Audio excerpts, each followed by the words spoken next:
I was born in Darling. When I'm 6 years old, I'm going to school. And I was born in Darling.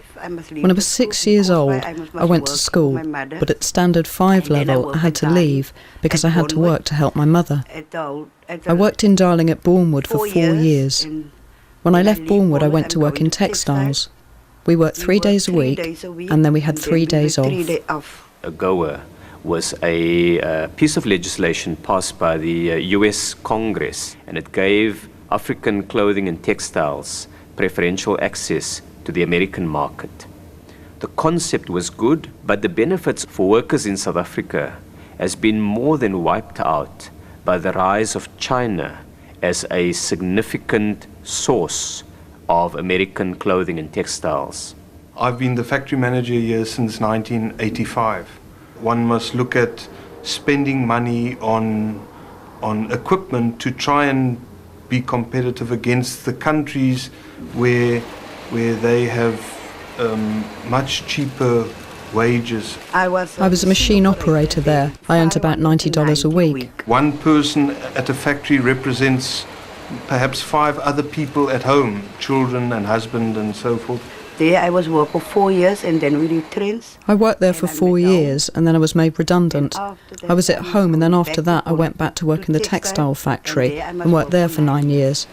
My redundancy pay was 20,000 rand, about $3,000. We organise, arguably, one of the hardest sectors in the South African economy, a sector that has been decimated by globalisation, but on terms that hurt poor people, that disempowers women. We, until a year ago, were producing ourselves a lot of work for export, but we're producing work on a far smaller scale now for export, so our main concentration is again on the local market. That is Darling textile. We used to work here and then we were made redundant. It was mostly women that worked here. Darling Textiles is a manufacturing operation in a small town along the west coast of South Africa, and they were faced with an increasing quantity of textiles and clothing coming from China into the South African market, and they lost their domestic market. The result of it has been that some of the poorest paid people in manufacturing were displaced. Many people are unemployed, and all the children go hungry. Here in Darling, there's no work. When a woman who is the primary breadwinner in a family loses her job, it is devastating to the family. A woman's income is often not only a source of bread for the family, but it is her dignity. I have 3 children. I have 3 children of my own and 2 of my sisters. At the moment we have nothing to eat when they come back from school. I'm washing some other people's clothes, and in return they give me food for the children. Now, at this moment, I'm just at home.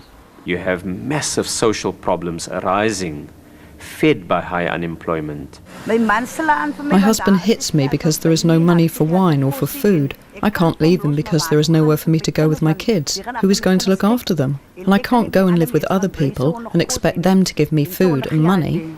We ourselves have not retrenched people officially, but what we do is when we lose people through natural attrition, then we just don't replace them. The deeper problems of the workers of Darling is that globalisation, on the rules that we are faced with in a developing country, advantage the North.